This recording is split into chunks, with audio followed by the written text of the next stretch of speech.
ચાલો વિદ્યાર્થી મિત્રો, ધોરણ 11 રસાયણ વિજ્ઞાન પાઠ નંબર 2 પરમાણુ બંધારણ. હવે આપણે એના અંત તરફ જઈ રહ્યા છીએ. પરમાણુ બંધારણની અંદર આ કક્ષા અને કક્ષકોની વાત કરવાની છે. ખરેખર કક્ષા એ કેન્દ્રની આસપાસ ઇલેક્ટ્રોન પરિભ્રમણ કરે છે એ કાલ્પનિક બાબત છે. આખું સ્ટ્રક્ચર ઊભું કરેલું છે, કલ્પના કરવામાં આવી છે. અહીંયા કેન્દ્રની આસપાસ ક્યાંય ગોળ રાઉન્ડ કોઈ કક્ષા નામનો કોઈ દોરી લગાડેલી નથી, વારા નથી, કાંઈ નથી, પણ ઇલેક્ટ્રોન હોવાની સંભાવના દર્શાવતો વિસ્તાર છે કે તમે કોઈ પણ જગ્યાએ હો તો તમે હાજર હોવાની સંભાવના જે જગ્યાએ આપણે જતા હોઈએ નિશ્ચિત હોય. તો અહીંયા પરમાણુમાંની કક્ષકોનું ભરાવું કે પરમાણુમાં કક્ષકો રહેલી છે તો કક્ષકોમાં ઇલેક્ટ્રોન ક્યાં હોય એના માટે જુદા જુદા 3 વૈજ્ઞાનિકોએ સિદ્ધાંત આપેલા છે. એની આજે આપણે વાત કરવાની છે. તો પહેલો નિયમ છે આઉફબાઉ સિદ્ધાંત. તો એ શું કહેવા માંગે છે કે ઇલેક્ટ્રોન પ્રથમ સૌથી ઓછી ઉર્જાવાળી કક્ષકમાં દાખલ થાય છે, ત્યારબાદ ક્રમશઃ ઊંચી ઉર્જાવાળી કક્ષકમાં ગોઠવાય છે. ફરીથી બોલું છું, ઇલેક્ટ્રોન સૌ પ્રથમ ઓછી ઉર્જાવાળી કક્ષકમાં દાખલ થાય, ત્યારબાદ ક્રમશઃ ઊંચી ઉર્જાવાળી કક્ષકમાં દાખલ થાય. એનો ક્રમ મેં અહીંયા આપેલો છે કે કેન્દ્રની નજીકમાં જે કક્ષા રહેલી છે એની ઉર્જા ઓછામાં ઓછી છે, પછી 1s 2s 2p આ રીતે ઉર્જાનો ઓછામાં ઓછી ઉર્જાવાળી કક્ષકો છે. આમ હાયલા જઈએ જેમ જેમ એમ ક્રમશઃ ઉર્જા કક્ષકોની ઉર્જા વધતી જાય છે. તો એ કેવી રીતે યાદ રાખવું એ પણ આપણે પછી જોઈ લેશું. તો આ પહેલો નિયમ છે. અહીંથી ઇલેક્ટ્રોન ભરવાની શરૂઆત થાય આવી રીતે. પછી બીજો નિયમ છે પૌલીનો નિષેધ સિદ્ધાંત. પરમાણુમાં કોઈ પણ 2 ઇલેક્ટ્રોનના ચારેય ક્વોન્ટમનો સેટ કોઈ દિવસ એક સરખો હોઈ શકે નહીં. પરમાણુમાં કોઈ પણ 2 ઇલેક્ટ્રોનના ચારેય ક્વોન્ટમ આંકનો સેટ એક સરખો હોઈ શકે નહીં. એટલે કેવી રીતે વાત કરે છે? દાખલા તરીકે આ 2s કક્ષકમાં 2 ઇલેક્ટ્રોન સમાઈ શકે એ આપણને ખબર છે, પણ એના 1 ઇલેક્ટ્રોન માટે જો લેવામાં આવે તો 1 ઇલેક્ટ્રોનમાં n બરાબર 2 થશે, l બરાબર 0 થશે, m બરાબર 0 થશે અને s બરાબર ધારો કે +1 લઈ. તો 2s કક્ષક દાખલા તરીકે હોય એના ચારેય સેટ એક સરખા હોય નહીં, એ આપણે 2 ઇલેક્ટ્રોનના. તો આ 1 ઇલેક્ટ્રોન માટે વાત થઈ, આ બીજા ઇલેક્ટ્રોન માટે વાત થઈ. તો જોઈએ, એમાં n બરાબર 2 થશે, l બરાબર 0 થશે મુખ્ય ક્વોન્ટમ આંક ઉપરથી, m બરાબર 0 થશે કારણ કે s કક્ષક છે એટલે l 0 આવે, m પણ શું થાય 0 આવે અને s બરાબર -1. આ બીજા ઇલેક્ટ્રોન માટેનું થયું. 3 ક્વોન્ટમ આંક બંને ઇલેક્ટ્રોનના સરખા થશે, પણ ચોથો ક્વોન્ટમ આંક એકમાં +1 આવશે અને એકમાં -1 આવશે. હવે દાખલા તરીકે આના માટે પાછું આપણે ત્રીજા ઇલેક્ટ્રોન માટે લેવું હોય, દાખલા તરીકે તો આ ત્રીજા ઇલેક્ટ્રોન માટે n બરાબર 2 થાય, l બરાબર 0 થાય, m બરાબર 0 થાય અને s બરાબર પાછું +1 થાય. તો આ શક્ય બને નહીં. એનો અર્થ એવો થયો કોઈ પણ કક્ષકમાં વધુમાં વધુ 2 ઇલેક્ટ્રોન જ સમાઈ શકે. પાછું ત્રીજું રોટેશનમાં એને ક્વોન્ટમ આંક આવી જાય છે એટલે કોઈ પણ કક્ષકમાં વધુમાં વધુ 2 જ ઇલેક્ટ્રોન સમાઈ શકે અને એના સ્પિન પણ એકબીજાની વિરુદ્ધ દિશામાં હોવા જોઈએ. એક ઘડિયાળના કાંટાની દિશામાં હોય તો ઘડિયાળના કાંટાની વિરુદ્ધ દિશામાં હોય. ધારો કે આ ઘડિયાળના કાંટાની વિરુદ્ધ દિશામાં છે તો આ ઘડિયાળના કાંટાની દિશામાં ગણવાનો. એટલે આપણી ભાષામાં એને કહીએ તો એક કક્ષકમાં માત્ર 2 જ ઇલેક્ટ્રોન સમાઈ શકે અને તેમના સ્પિન પણ એકબીજાની વિરુદ્ધ દિશામાં હોવા જોઈએ. એક આમ ઘડિયાળના કાંટાની દિશામાં ફરતો ઇલેક્ટ્રોન તો બીજો ઇલેક્ટ્રોન ઘડિયાળના કાંટાની વિરુદ્ધ દિશામાં ફરતો હોય, જેને કહેવામાં આવે છે વિરુદ્ધ, એકબીજાની વિરુદ્ધ દિશામાં સ્પિન, ભ્રમણ એકબીજાની વિરુદ્ધ દિશામાં હોય. તો પાઉલીનો નિષેધ સિદ્ધાંત છે, એને પણ આપણે આમાં ભરતી વખતે જોઈ લેશું. ત્રીજો નિયમ છે હુન્ડનો મહત્તમ ગુણકતાનો નિયમ બ્રહ્માંડનો, કે સમાન ઉર્જા ધરાવતી કક્ષકોમાં 1 ઇલેક્ટ્રોન ભરાયા પછી જ ઇલેક્ટ્રોનનું યુગ્મીકરણ થઈ શકે. દાખલા તરીકે હું એમ કહું કે આ p કક્ષક છે. p કક્ષક 3 પ્રકારની છે, px, py અને પીઝેડ. તો આમાં જ્યારે ઇલેક્ટ્રોન ભરવાનો હોય, હુન્ડ નામના વૈજ્ઞાનિકે શું કીધું કે સમાન ઉર્જા ધરાવતી કક્ષકમાં એક એક ઇલેક્ટ્રોન ભરે. એટલે આપણે એક એક, દાખલા તરીકે કોઈ પી કક્ષકમાં 4 ઇલેક્ટ્રોન હોય, પછી 2p હોય, 3p હોય, 4p હોય, કોઈ પણ પી પ્રકારની કક્ષકમાં 5 ઇલેક્ટ્રોન છે દાખલા તરીકે, તો એને કેમ ભરવાના? આવી રીતે એક એક ઇલેક્ટ્રોન ભરાયા પછી જ ઇલેક્ટ્રોનનું યુગ્મીકરણ, જે એક એક ઇલેક્ટ્રોન ભરાય ને એના સ્પિન એક દિશામાં હોય, પછી જ ઇલેક્ટ્રોનનું યુગ્મીકરણ થઈ શકે. આવી રીતે ઇલેક્ટ્રોન ભરવાના છે. 5 ઇલેક્ટ્રોન, 4 ઇલેક્ટ્રોન હોય તો અહીં સુધી તમારે જવાનું, એક એક ઇલેક્ટ્રોન ભરીને ચોથો ઇલેક્ટ્રોન અહીં મૂકવાનો, પાંચમો અહીં મૂકવાનો, છઠ્ઠો અહીં મૂકવાનો. આ એ દર્શાવે છે કે એના એક એક આ એ દર્શાવે છે, આ એરાની નિશાની, કે એકનું ભ્રમણ ઘડિયાળના કાંટાની દિશામાં હોય તો બીજું ઘડિયાળના કાંટાની વિરુદ્ધ દિશામાં હોય. આગળ આપણે જે આ નિયમ ભણ્યો પૌલીનો નિષેધ સિદ્ધાંત, એ પ્રમાણે એના સ્પિન એક કક્ષકમાં રહેલા બંને ઇલેક્ટ્રોનના ભ્રમણ છે એકબીજાની વિરુદ્ધ હોવા જોઈએ. અને હુન્ડનો નિયમ શું કહે છે કે સમાન ઉર્જા ધરાવતી કક્ષકોમાં એક એક ઇલેક્ટ્રોન ભરાયા પછી જ ઇલેક્ટ્રોનનું યુગ્મીકરણ થઈ શકે. દાખલા તરીકે ડી કક્ષક 5 પ્રકારની છે. દાખલા તરીકે અહીંયા આપણે લઈએ કે ડી કક્ષક 5 પ્રકારની છે, બરાબર. તો માનો કે કોઈ ડી કક્ષકમાં 7 ઇલેક્ટ્રોન છે, તો એને કેવી રીતે ભરવાના? આવી રીતે ભરવાના. 1 2 3 4 5 6 7 આવી રીતે એક એક ઇલેક્ટ્રોનનું યુગ્મીકરણ, એક એક ઇલેક્ટ્રોન ભરાયા પછી જ, બધી જ કક્ષકોમાં એક એક ઇલેક્ટ્રોન ભરાયા પછી જ બીજો ઇલેક્ટ્રોન ફરીથી અહીંયા આવે, એનું યુગ્મીકરણ થાય. એટલે સમાન ઉર્જા ધરાવતી કક્ષકોમાં આવી રીતે ઇલેક્ટ્રોન ભરવાના છે, એવો હુન્ડ નામના વૈજ્ઞાનિકે સિદ્ધાંત આપેલો છે. તો આ ત્રણેય નિયમ ઉપરથી આપણે કક્ષકોમાં ઇલેક્ટ્રોન કઈ રીતે ભરવા, કક્ષકોનું કેન્દ્ર સાથેનું આકર્ષણ બળને કારણે એ ઓછી ઉર્જા ધરાવતી કક્ષકો 1s છે, એનાથી વધુ ઉર્જા ધરાવતી 2s 2p 3s 3p 4s 3d 4p 5s 4d 5p 6s 4f 5d 6p, આવી રીતે ક્રમશઃ ઉર્જા કક્ષકોની વધતી જાય છે, જે કેન્દ્રથી વધુ ને વધુ દૂર આવેલી છે. તો આ ક્રમ આપણે યાદ રાખવાનો છે વિદ્યાર્થી મિત્રો. તો આ ક્રમ યાદ કેવી રીતે રહેશે? તો 1s 2s 2p 3s 3p આ સુધી બધા વિદ્યાર્થીઓને એક સાથે યાદ રહી જાય. ક્રમ યાદ રાખવો મહત્વનો છે. ઇલેક્ટ્રોન રચનામાં કોઈ પણ તત્વની અંદર ઇલેક્ટ્રોન તમે ભરતા હો કક્ષકોમાં, ત્યારે તમને આ ક્રમ યાદ રહેવો જરૂરી છે. તો 1s 2s 2p 3s 3p આ સુધીના ઇલેક્ટ્રોન ભરાઈ ગયા પછી એટલું બીજું યાદ રાખો, 4s 3d 4p 4s 3d 4p. હવે આમાં એક એક ઉમેરતા જાઓ તો 5s 4d 5p, તો આ થઈ જશે. પછી 4d પછી 5d આવે, એની પહેલા 4f કક્ષક આવે છે, તો અહીંયા આમાં એક ઉમેરો, જો 6s 4f 5d 6p આવી રીતે થશે. કારણ કે 4d પછી 5d કક્ષક આવે, એની પહેલા 4f કક્ષકમાં ઇલેક્ટ્રોન ભરાય છે. 6s પછી 4f 5d 6p અને પછી આગળ 7s ને એમ ઇલેક્ટ્રોન ભરાતા જાય. પણ આ મેજોરિટી અહીં સુધી આપણા અભ્યાસક્રમમાં છે. તો ફરીથી કહું કે આ ક્રમ તમે કેવી રીતે યાદ રાખશો? 1s 2s 2p 3s 3p અહીં સુધી એક ધારું યાદ રહી ગયા પછી 4s 3d 4p આ કટકો યાદ રાખો, એમાં એક એક ઉમેરો એટલે 5s 4d 5p થશે, લા મળશે. આમાં એક એક ઉમેરો એટલે 6s 4f 5d અને 6p આવી રીતનું તમને મળી જશે. તો આવી રીતે સરળતાથી તમે ઇલેક્ટ્રોન ભરવાનો ક્રમ યાદ રાખી શકશો. હવે આની ઉપરથી તત્વની અંદર કોઈ પણ પરમાણુ આપેલો છે, તો એમાં ઇલેક્ટ્રોન કઈ રીતે ભરાય? તો જુઓ, હાઇડ્રોજનમાં 1s, હિલિયમમાં 1s2, લિથિયમમાં દાખલા તરીકે આપણે અહીંયા ભરતા જઈએ, હાઇડ્રોજનનો 1s, પછી હિલિયમમાં 1s2 આવી રીતે ઇલેક્ટ્રોન ભરવાના છે. અહીં મેં તમને તત્વો આપેલા છે અને એની ઇલેક્ટ્રોન રચના પણ આપેલી છે. પછી લિથિયમમાં 1s2 2s1 3 ઇલેક્ટ્રોન હોય. એના પરમાણુ ક્રમાંક જે છે એટલા જ ઇલેક્ટ્રોન કોઈ પણ તત્વની અંદર રહેલા હશે.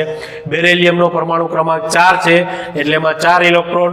પહેલા ઓછી ઉર્જાવાળી કક્ષક ભરાય 1s2, ત્યારબાદ ઊંચી ઉર્જાવાળી કક્ષક ભરાય 2s1. બોરોનનો પરમાણુ ક્રમાંક 5 છે એટલે એમાં 5 ઇલેક્ટ્રોન ભરાય 1s2 2s2 અને પાંચમો ઇલેક્ટ્રોન 2p1 માં આવે. હવે કાર્બનનો પરમાણુ ક્રમાંક 6 છે માટે 1s2 2s2 2p2.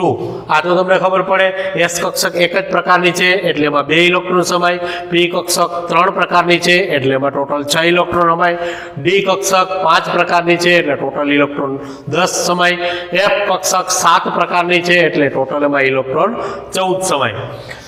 બરાબર. હવે નાઇટ્રોજનમાં જુઓ 1s2 2s2 7 ઇલેક્ટ્રોન છે, 1s2 2s2 અને 2p3 કારણ કે p કક્ષકમાં 3 પ્રકારની છે એટલે 6 ઇલેક્ટ્રોન સમાઈ શકે. ઓક્સિજન નો પરમાણુ ક્રમાંક 8 છે, 1s2 2s2 2p4. ફ્લોરિનનો પરમાણુ ક્રમાંક 9 છે, 1s2 2s2 2p5. બરાબર. નિયોનનો પરમાણુ ક્રમાંક 10 છે, 1s2 2s2 2p6. હવે અહીંયા એક નંબરની કક્ષા ઇલેક્ટ્રોનથી સંપૂર્ણ ભરાઈ ગઈ હિલિયમ, તો એ નિષ્ક્રિય વાયુ જેવી ઇલેક્ટ્રોન રચના પ્રાપ્ત કરે છે. એવી જ રીતે અહીંયા બીજા નંબરની કક્ષા નિયોનમાં બીજા નંબરની કક્ષા ઇલેક્ટ્રોનથી સંપૂર્ણ ભરાઈ ગઈ માટે એ પણ નિષ્ક્રિય વાયુ જેવી ઇલેક્ટ્રોન રચના પ્રાપ્ત કરે છે. નિષ્ક્રિય વાયુ જેવી ઇલેક્ટ્રોન રચના પ્રાપ્ત કરે છે કે એ ઇલેક્ટ્રોન ગુમાવતા નથી અને મેળવતા નથી, એને કાંઈ જરૂરિયાત છે. તેમ છતાં જો તમારે ઇલેક્ટ્રોન દૂર કરવો હોય તો વધારે ઉર્જાની જરૂર પડે, પણ સામાન્ય રીતે એ સંતુષ્ટ છે. એની છેલ્લી કક્ષા, કારણ કે વિશ્વની અંદર રહેલું કોઈ પણ તત્વ સ્થિર થવાનો પ્રયત્ન કરે છે. સ્થિર થવાનો પ્રયત્ન કોઈ પણ, પછી પ્રાણીઓ હોય વનસ્પતિ હોય, એ પોતાના જીવન દરમિયાન સ્થિર થવાનો પ્રયત્ન કરે છે. આની છેલ્લી કક્ષા ઇલેક્ટ્રોનથી ભરાયેલી છે માટે એને ઇલેક્ટ્રોનની જરૂરિયાત નથી અને લેવાની જરૂર નથી, દેવાની જરૂર નથી, માટે એ રાસાયણિક રીતે નિષ્ક્રિય તરીકે ગણવામાં આવે છે. એટલે હિલિયમ નિયોન એની છેલ્લી કક્ષા ઇલેક્ટ્રોનથી સંપૂર્ણ ભરાયેલી છે માટે એ ઇલેક્ટ્રોન ગુમાવતા નથી અને મેળવતા પણ નથી. પછી સોડિયમનો પરમાણુ ક્રમાંક 11 છે માટે એમાં 11 ઇલેક્ટ્રોન ભરવા પડે, 1s2 2s2 2p6 અને 3s1. મેગ્નેશિયમનો પરમાણુ ક્રમાંક 12 છે માટે એમાં 12 ઇલેક્ટ્રોન ભરવા પડે, 1s2 2s2 2p6 અને 3s2. એલ્યુમિનિયમનો પરમાણુ ક્રમાંક 13 છે, નિયોન. પછી હવે આ નિષ્ક્રિય વાયુની જગ્યાએ 1s2 2s2 2p6 ની જગ્યાએ આપણે ખાલી નિયોન લખી નાખીએ તો ચાલે. નિયોન એની એટલે 10 ઇલેક્ટ્રોન ભરાઈ ગયા, 1s2 2s2 2p6 ના 10 ઇલેક્ટ્રોન થઈ ગયા. હવે પછી આગળ ઇલેક્ટ્રોન 3s2 3p1. સિલિકોન 14 પરમાણુ ક્રમાંક છે, 14 ઇલેક્ટ્રોન ભરવાના છે, 10 આ 3s2 3p2. ફોસ્ફરસ 15 ઇલેક્ટ્રોન ભરવાના છે, નિયોન સુધીના 10 3s2 3p3. સલ્ફર 16 ઇલેક્ટ્રોન ભરવાના છે, નિયોન 10 ઇલેક્ટ્રોન ભરાઈ ગયા, 3s2 3p4. એવી રીતે ક્લોરીનના 3s2 3p5 અને આર્ગોન 3s2 3p6. અહીંયા પણ p કક્ષક આર્ગોનની ત્રીજા નંબરની કક્ષક સંપૂર્ણ ભરાયેલી છે કારણ કે p કક્ષક 6 ઇલેક્ટ્રોન ધરાવે છે. એટલે આર્ગોનને પણ નિષ્ક્રિય વાયુ તરીકે ગણવામાં આવે છે. છેલ્લી કક્ષા અર્થપૂર્ણ હોય તો એને નિષ્ક્રિય વાયુ ન કહેવાય કારણ કે એને ઇલેક્ટ્રોન ગુમાવે અથવા મેળવી અને સ્થિરતા પ્રાપ્ત કરવાનો પ્રયત્ન કરે. પરંતુ અહીંયા ત્રીજા નંબરની કક્ષા 3p કક્ષક પણ ઇલેક્ટ્રોનથી સંપૂર્ણ ભરાયેલી છે માટે આર્ગોનને પણ નિષ્ક્રિય વાયુ તરીકે ઓળખવામાં આવે છે. હવે પોટેશિયમનો પરમાણુ ક્રમાંક 19 છે, નિયોન 3s2 3p6 4s1. એટલે હવે 3s2 3p6 અને 3d ની જગ્યાએ 4s આવે છે. 3d માં ઇલેક્ટ્રોન નથી ભરાતો, પ્રથમ 4s કક્ષકમાં ઇલેક્ટ્રોન ભરાય છે. તો અહીંયા 3d માં કેમ નથી ભરાતું એના માટે સ્ક્રીનિંગ અસર જવાબદાર છે, એ આપણે પછી સમજશું. કેલ્શિયમનો પરમાણુ ક્રમાંક 20 છે, નિયોનના 10 3s2 3p6 4s2. બરાબર. 4s કક્ષક ઇલેક્ટ્રોનથી સંપૂર્ણ ભરાઈ ગયા પછી જ 3d માં ઇલેક્ટ્રોન આવે છે. હવે સ્કેન્ડિયમથી 3d માં electron, scandium titanium beryllium chromium manganese iron cobalt nickel copper અને ઝિંક, આ 30 તત્વોના ઇલેક્ટ્રોન છે એ પાછા આપણે ભરવાના થશે 3d1 થી. બરાબર. તો આ રીતે આઉટબાઉ પાઉલી અને હુન્ડ નામના વૈજ્ઞાનિકોએ કક્ષકોમાં ઇલેક્ટ્રોન કેવી રીતે ભરવા એની વિગતવાર ચર્ચા કરવામાં આવી છે. હવે જો આપણે એક જાણવું હોય કે ક્રોમિયમ અને કોપરની ઇલેક્ટ્રોન રચના રચના આદર્શ ગોઠવણી કરતા જુદી પડે છે. તો કઈ રીતે જુદી પડે છે એની વાત કરીએ તો આ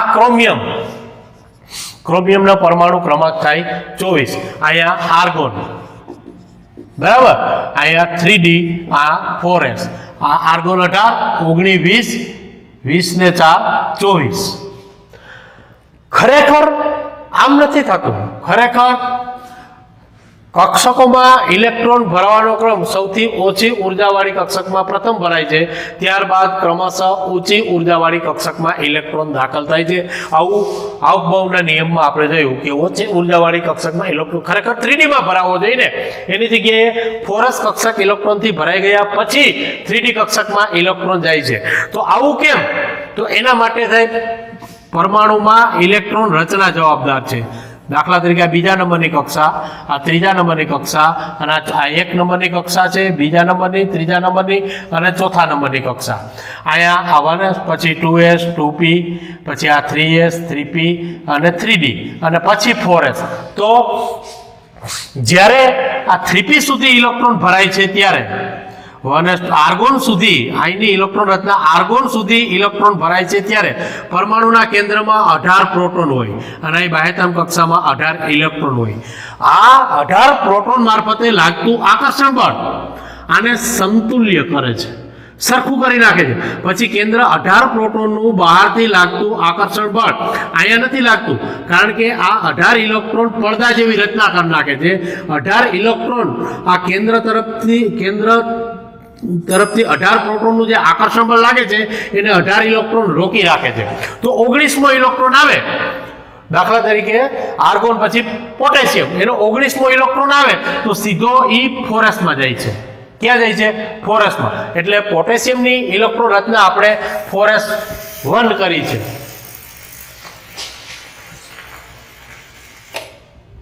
બરાબર છે?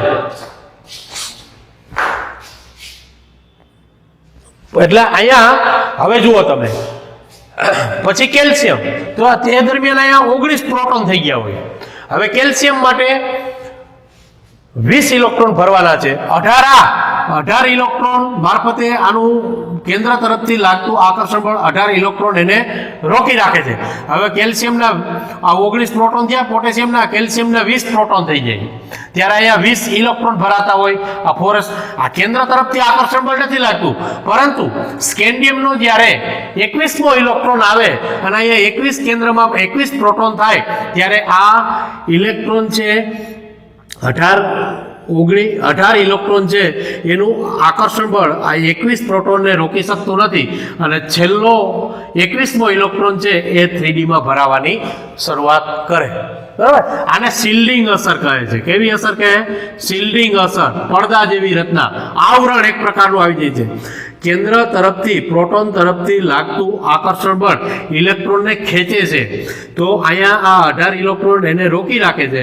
એટલે બહારથી આવતો ઇલેક્ટ્રોન 4s માં દાખલ થાય, બીજો ઇલેક્ટ્રોન કેલ્શિયમનો પણ 4s માં દાખલ થાય. 4s કક્ષક ભરાઈ ગયા પછી શું?